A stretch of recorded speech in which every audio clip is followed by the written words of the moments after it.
कभी आपने खुद से ये पूछा है कि मैं कौन हूं?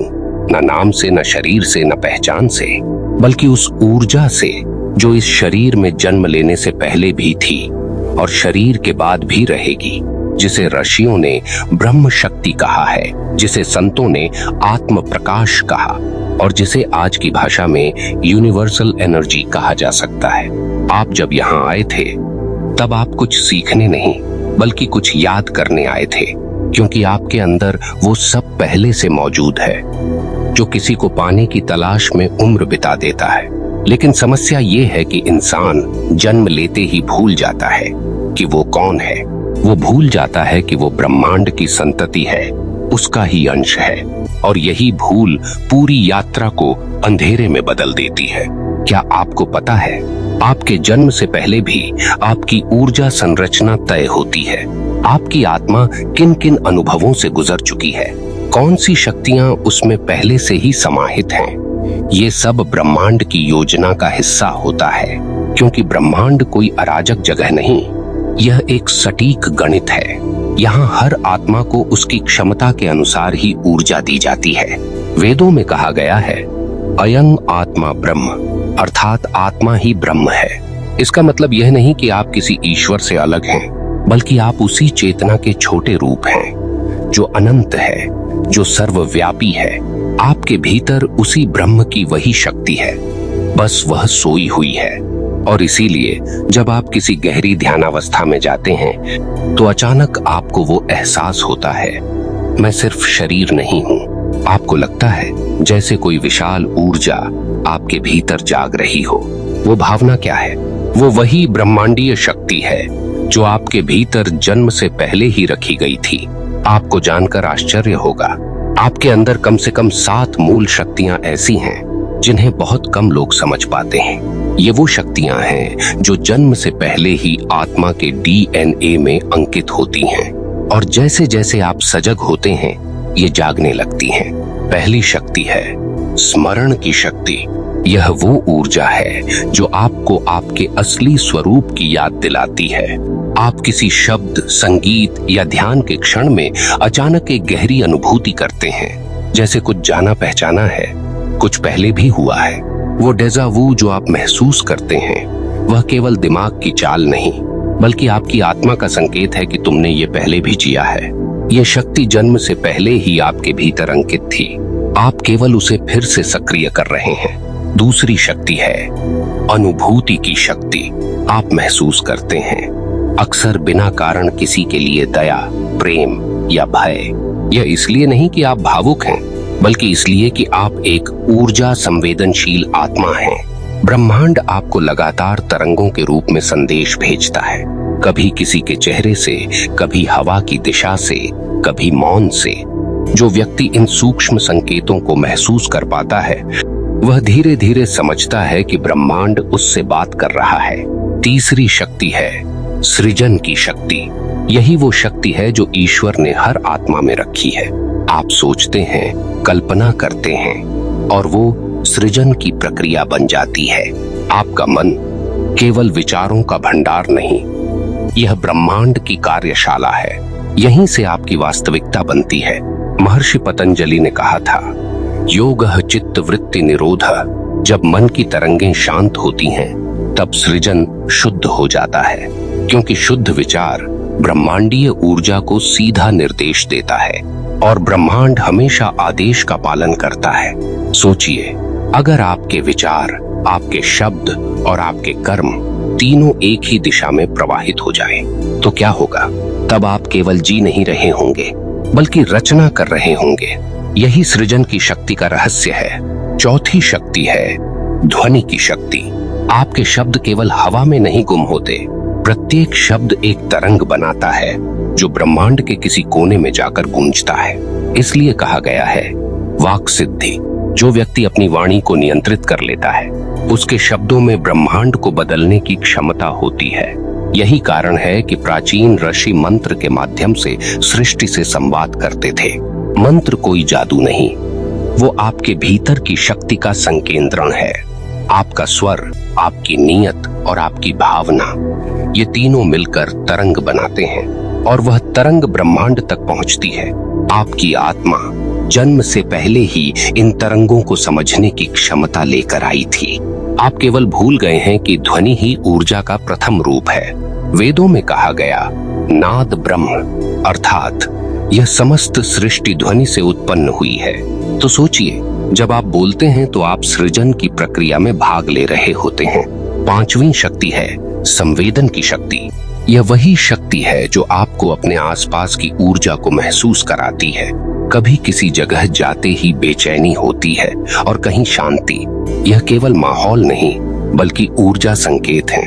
आपका शरीर एक एंटेना की तरह काम करता है और जितनी आपकी चेतना शुद्ध होती जाती है उतनी ही आपकी संवेदना प्रखर होती जाती है। आप भविष्य की घटनाओं की झलक महसूस करने लगते हैं, क्योंकि ब्रह्मांडीय ऊर्जा समय से परे है और जब आप उससे जुड़ते हैं तो समय भी एक भ्रम बन जाता है। इसीलिए कहा गया है आत्मा का जागरण समय से परे की यात्रा है। आपके भीतर ये शक्तियां पहले से मौजूद हैं, पर आपको ये तभी दिखती हैं जब आप बाहर की दुनिया से हटकर अंदर के ब्रह्मांड में उतरते हैं और यहीं से वो शक्तियां एक एक करके जागना शुरू करती हैं, वो जो आपकी आत्मा में जन्म से पहले ही दी गई थी। आपका अस्तित्व एक चमत्कार है। आपका हर विचार, हर भाव, हर स्पंदन किसी ब्रह्मांडीय घटना से जुड़ा है।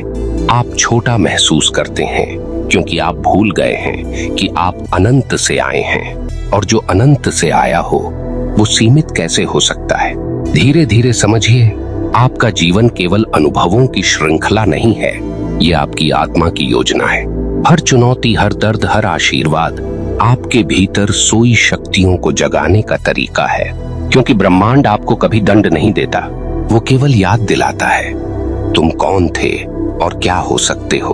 आप ब्रह्मांड का हिस्सा नहीं हैं, आप स्वयं ब्रह्मांड हैं, और यह सत्य हर ध्यान में, हर मौन में, हर आंसू में छिपा हुआ है।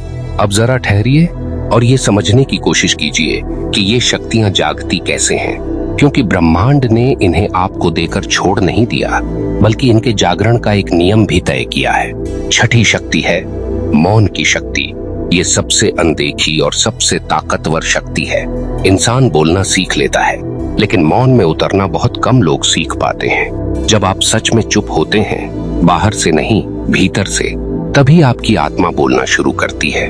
उपनिषद कहते हैं यथो वाचो निवर्तन्ते अप्राप्य मनसा सह। जहाँ शब्द लौट आते हैं मन थक जाता है, वहीं से सत्य की अनुभूति शुरू होती है। मौन में ही आपकी आत्मा ब्रह्मांड की फुसफुसाहट सुन पाती है। वही फुसफुसाहट कभी अंतर्ज्ञान बनती है, कभी संकेत, और कभी बिना कारण का एक गहरा भरोसा। ये कोई कल्पना नहीं है, ये उस शक्ति का प्रमाण है जो आपके भीतर जन्म से पहले रखी गई थी। सातवीं शक्ति है समर्पण की शक्ति। इसे अक्सर लोग कमजोरी समझ लेते हैं, लेकिन समर्पण सबसे ऊंची चेतना की पहचान है। जब आप परिणाम छोड़ देते हैं, तब ब्रह्मांड काम करना शुरू करता है, क्योंकि जहां अहंकार खत्म होता है, वहीं से ब्रह्मांड की शक्ति प्रवाहित होती है। गीता में कहा गया है कर्मण्येवाधिकारस्ते मा फलेषु कदाचन। आपका अधिकार कर्म पर है, फल पर नहीं। ये कोई नैतिक उपदेश नहीं, ये ब्रह्मांड का कार्य सूत्र है। जो व्यक्ति फल छोड़ देता है वह ब्रह्मांड की धारा में बहने लगता है, और धारा में बहने वाला कभी डूबता नहीं। अब सोचिए, एक बच्चा जब जन्म लेता है तो उसे डर नहीं होता, वो रोता है, हंसता है, पूरी ताकत से जीता है। क्यों? क्योंकि उसमें अभी मैं और मेरा नहीं आया। वो शुद्ध चेतना है। जैसे जैसे बड़ा होता है, समाज, डर, तुलना और अपेक्षाएं उसकी शक्तियों पर परतें चढ़ा देती हैं। आपका जीवन असल में उन परतों को हटाने की यात्रा है। आप कुछ नया बनने नहीं आए हैं, आप अपने असली स्वरूप को वापस पाने आए हैं। यही कारण है कि कुछ लोग बिना ज्यादा पढ़े लिखे भी गहरी बातें समझ लेते हैं, क्योंकि उनकी आत्मा ने वो ज्ञान पहले ही जिया होता है। ये जन्मों का संचित अनुभव है। इसीलिए कुछ लोग पहली बार ध्यान में बैठते ही गहरी अवस्था में चले जाते हैं। वो अभ्यास नहीं, स्मरण होता है। ब्रह्मांड कभी भी आपको वो शक्ति नहीं देता जिसे आप संभाल न सकें। अगर आपको अधिक पीड़ा मिली है तो समझ लीजिए आपकी आत्मा साधारण नहीं है, क्योंकि साधारण आत्माओं को इतनी तीव्र परिस्थितियों से नहीं गुजारा जाता। हर टूटन आपकी किसी छुपी शक्ति को जगाने आई है। हर अपमान आपके अहंकार को तोड़ने आया है। हर अकेलापन आपको खुद से मिलाने आया है। ये कोई दर्शन नहीं, ये जीवन का व्यावहारिक सत्य है। आपने देखा होगा, सबसे शांत लोग सबसे अधिक तूफानों से गुजरे होते हैं। सबसे करुणामय लोग सबसे गहरे घाव लेकर चलते हैं, क्योंकि पीड़ा आत्मा को परिष्कृत करती है। अब एक और शक्ति है जिसे बहुत कम लोग समझ पाते हैं, ऊर्जा स्थानांतरण की शक्ति। आप कभी किसी के पास बैठकर अचानक हल्का महसूस करते हैं, कभी किसी से मिलकर थक जाते हैं। ये संयोग नहीं है, हर आत्मा ऊर्जा का आदान प्रदान करती है। कुछ आत्माएं देने के लिए जन्म लेती हैं, कुछ लेने के लिए, और कुछ संतुलन बनाने के लिए। अगर आप देने वालों में हैं, तो जीवन आपको बार बार खाली करेगा ताकि आप फिर भर सकें। यही आपकी भूमिका है। ऋषि इसे कहते थे लोक संग्रह, अर्थात संसार को संभालने की शक्ति। ये शक्ति जन्म से पहले ही दी जाती है। इसे सीखा नहीं जाता, इसे केवल स्वीकार किया जाता है। आपका मन जितना शांत होगा, आपकी ये शक्तियां उतनी स्पष्ट होंगी। अशांत मन ब्रह्मांडीय संकेतों को शोर समझ लेता है, और शांत मन उसी शोर में संगीत सुन लेता है। इसलिए ध्यान कोई साधना नहीं, एक साफ सफाई है। आप अपने भीतर से अनावश्यक आवाजें हटाते हैं ताकि मूल स्वर सुन सकें, और जब वो स्वर सुनाई देने लगता है, तब आपको बाहरी पुष्टि की जरूरत नहीं रहती। आप जान जाते हैं कि आप अकेले नहीं हैं, आप कभी थे भी नहीं। ब्रह्मांड ने आपको खाली हाथ नहीं भेजा था। आपके भीतर पूरा आकाश समाया हुआ है। आपने बस खुद को छोटा मान लिया। लेकिन याद रखिए, जिस दिन आप अपने भीतर की इन शक्तियों को सिर्फ मान ही नहीं, स्वीकार कर लेंगे, उस दिन जीवन आपसे संघर्ष नहीं करेगा, वो आपके साथ बहने लगेगा। और यही बहाव आपको उस बिंदु तक ले जाएगा जहां सवाल खत्म होते हैं और अनुभव शुरू होता है। अब उस बिंदु पर आते हैं जहां समझ अनुभव में बदलने लगती है, क्योंकि ज्ञान तब तक बोझ है जब तक वह जीवन का हिस्सा न बन जाए। आपके भीतर जो शक्तियां हैं, वो केवल जानने के लिए नहीं दी गई, वो जीने के लिए दी गई हैं। और सबसे गहरी सच्चाई ये है, जब तक आप खुद को छोटा मानते रहेंगे, ब्रह्मांड भी आपको छोटा अनुभव ही देगा। एक और शक्ति है जिसका नाम शायद आपने कभी नहीं सुना होगा, स्थिति स्वीकार की शक्ति। यह शक्ति आपको किसी भी परिस्थिति में टूटने नहीं देती। आप गिरते हैं लेकिन बिखरते नहीं, क्योंकि भीतर कहीं एक मौन आवाज होती है जो कहती है यह भी बीत जाएगा। ये आशा नहीं है, ये आत्मा की स्मृति है। इसीलिए कुछ लोग सब कुछ खोकर भी अपने भीतर स्थिर रहते हैं। वो जानते हैं जो गया वो उनसे कभी था ही नहीं, और जो है वो उनसे कोई छीन नहीं सकता।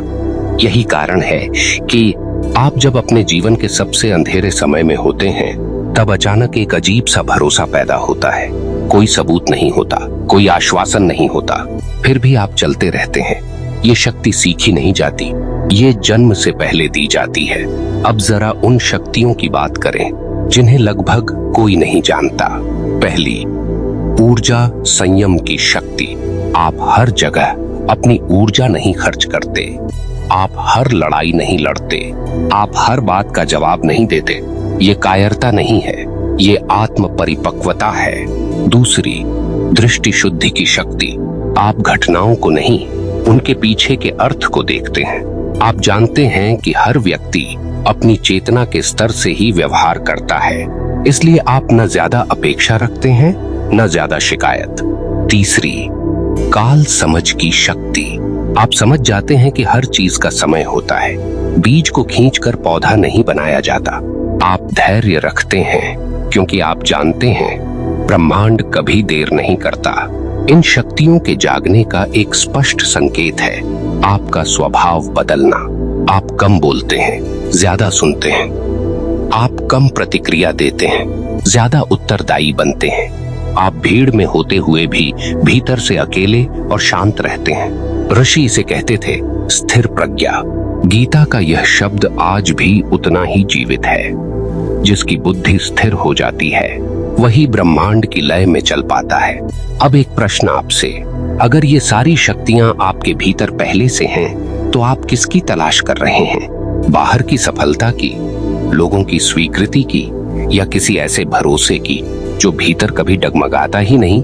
याद रखिए, जब आप बाहर खोजते हैं तो आप भटकते हैं, और जब भीतर उतरते हैं तो आप पहुंच जाते हैं। आपका जीवन कोई दुर्घटना नहीं है, आपका जन्म कोई संयोग नहीं है, आपकी चुनौतियां कोई सजा नहीं है। ये सब आपकी आत्मा की तैयारी है। आपको वही जीवन मिला है जिसे आप संभाल सकते हैं, और वही शक्तियां दी गई हैं जिन्हें आप जागृत कर सकते हैं। ब्रह्मांड कभी गलती नहीं करता। अब ध्यान दीजिए, जब आप अगली बार खुद को अकेला महसूस करें तो याद रखिए, आप अकेले नहीं हैं। आपके भीतर पूरी सृष्टि सांस ले रही है। आप जब चुप बैठते हैं तो ब्रह्मांड सुनता है। आप जब सच्चे भाव से बोलते हैं तो ब्रह्मांड उत्तर देता है, और आप जब समर्पित हो जाते हैं तो ब्रह्मांड मार्ग बनाता है। यही वह क्षण है जहां जीवन बदलता है, बिना शोर के, बिना घोषणा के, बस भीतर से। अब ये यात्रा यहीं समाप्त नहीं होती, ये यहीं से शुरू होती है, क्योंकि सुनना एक बात है और जागना दूसरी। तो अब जब भी रात में आसमान की ओर देखें तो खुद से पूछिए, क्या मैं उस तारे को देख रहा हूँ, या वही तारा मुझे याद दिला रहा है कि मैं उससे बना हूँ? अगर इस बात ने आपके भीतर एक हल्की सी भी तरंग उठाई है तो आप पहले ही अपनी ब्रह्मांडीय स्मृति को छू चुके हैं। बस वहीं से जागरण शुरू होता है। आप सुन रहे थे ध्यान चेतना, जहां हम हर आत्मा को उसकी खोई हुई चेतना से मिलवाते हैं। अगर आप इस ज्ञान की यात्रा में हमारे साथ हैं तो इस वीडियो को एक साधना की तरह साझा करें, ताकि और आत्माएं भी अपने भीतर के ब्रह्मांड को पहचान सकें। याद रखिए, आप ब्रह्मांड नहीं खोज रहे, आप वही ब्रह्मांड हैं जो खुद को याद कर रहा है। धन्यवाद, प्रणाम, आभार।